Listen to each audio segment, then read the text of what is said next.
Hello everybody, welcome back to the Old Gold and Black. It's been really nice getting back involved and getting in touch with lots of you as well in the comments over these last couple of weeks. So thank you very much, and please continue to do so. I know that this video and these series of videos are a little bit contentious at the minute, so please get involved, and I've been enjoying chatting to you and debating with you, so thank you very much as well for that.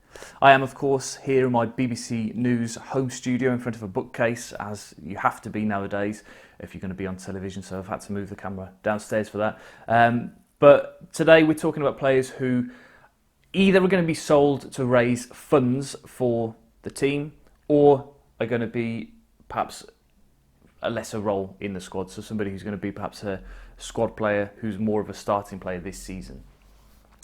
Now, I went through the core group of players last video as well, so if you want to check that out, then I don't know, maybe click here if I can be bothered to edit that in, or just have a look for it on the channel elsewhere. It's a very difficult video to make, this one, because of the attachment that we've got to some of these players and the feelings that they've given us and the moments that they've given us as well. It's really difficult to just say, well, sell X, Y and Z. But there's two players who I think we could sell to make a lot of money to help put back into the squad, and that's going to be the main thing as well, is that we're going to have to raise money this summer to put back into the squad, much like we did last summer with the sales of Doherty and Jota.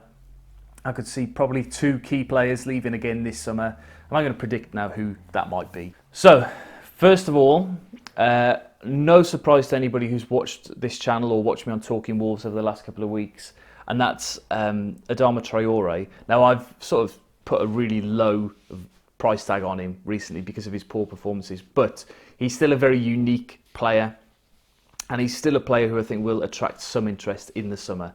And currently, according to transfermarkt.co.uk, his value is £36 million, which is nothing to be sniffed at, and he's got a couple of years left on his contract, yet he's still demanding more money and demanding more longer time on his contract as well. So that's been something that's been overlooked in the last couple of months, since sort of like Christmas time, where it seems to have gone on the back burner a little bit. But it is possible that Wolves would actually look to move him on this summer because of his lack of input in games. Yes, he does create chances and he makes things happen, which is brilliant. But ultimately, Nuno and Jeff Shee will want output in terms of goals and assists, and he's not providing that in the minute. And for £36 million, I think some teams would be worth having a punt at that. The likes of Man City, or maybe a foreign team, Juventus, are interested in the summer. It could be that Traore is sold to raise funds, but then that will leave us extremely short in the wingers' positions. We saw, the game against Southampton in the Cup. We didn't have our first strength attack out, and we had to have Vitinha and Morgan Gibbs-White on the wings, and it didn't really work. Now, the other player that I think we could sell to raise some funds is a very controversial one, and one that I don't think will happen, but his value at the moment is probably as much as we're going to get for him, and that's Conor Coady. I think we would definitely miss his leadership. We've seen that again recently with no vocal leader on the pitch. We sort of fall apart at times as well, and there's a couple of defensive errors when he's not in the team that you can perhaps say they wouldn't happen with him in the team. Although I do think that he's been quite error prone recently. I don't think he's been as good as he has been previously as well. Playing in a back four does not suit him at all. He's not a back four defender, and we've come unstuck.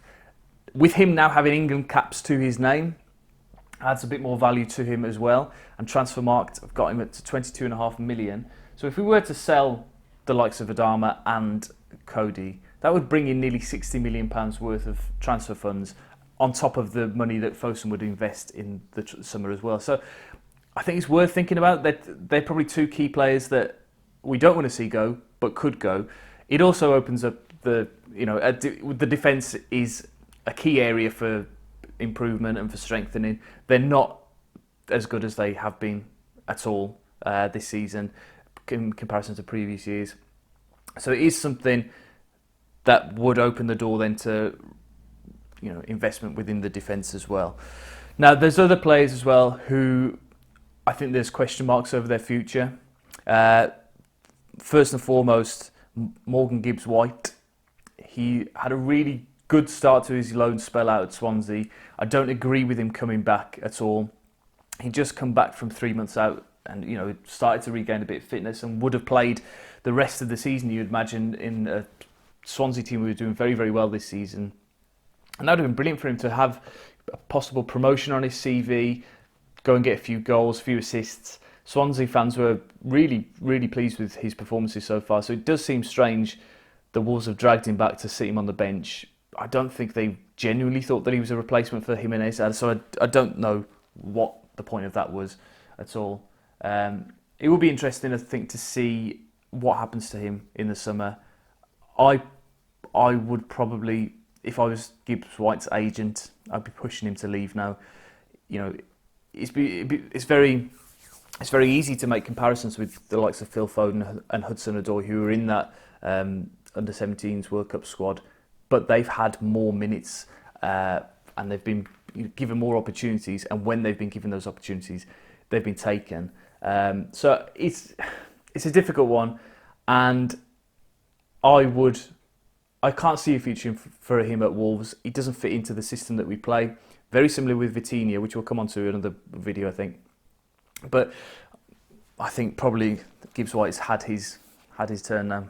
Another player that there's a big question mark over, and I genuinely don't know what to do with Marçal if I was in charge, because when he's played in the team, he's been really good. And when he came on last half an hour against Southampton, I thought he looked, first game of the season against Sheffield United as well, I thought he looked really, really solid. Looked like a really solid backup to Johnny, and perhaps can play in that back three as well on the left-hand side. Maybe even as a back four. He seems like a really good signing.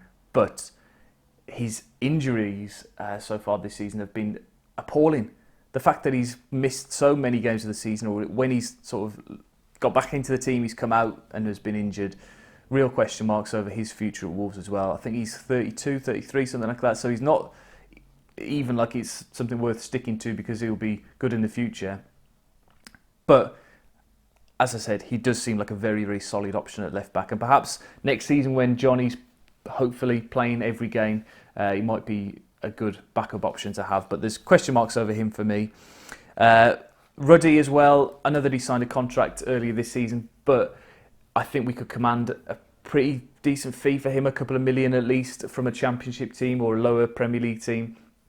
I think that he's coming into the twilight years of his career. He's only got a couple of years left at the very top level, I'd say. And probably for him, he wants to play as much as he can, and he's not going to get that at the Wolves at the minute, unfortunately. And the last one is Saïss. Now, his contract is up in the summer, I believe, and there's been no talk of any new contract. But Saïss, again, is somebody with a little bit of a question mark, but for me, I would be keeping Saïss in the team. First and foremost, we need a bigger squad next year, and he can offer that versatility, similar to Dendoncker, where he can play in centre midfield or he can play at centre back, and he can offer pretty good performances week in, week out.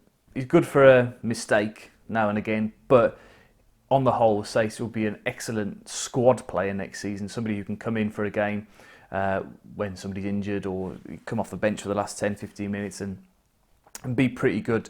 The final player who I'm going to mention today is João Moutinho. Now, I don't think he's somebody that we're going to sell at all.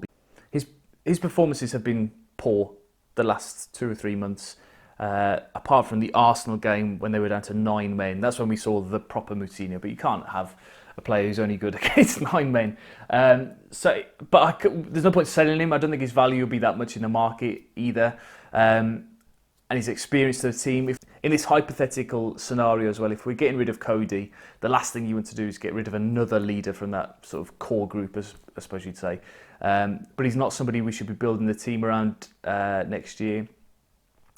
He's somebody that we should use as a sort of experienced, wise head, somebody who's going to influence the younger players and in a positive way and teach them, and perhaps start doing his coaching badges and be part of Nuno's coaching staff. You never know.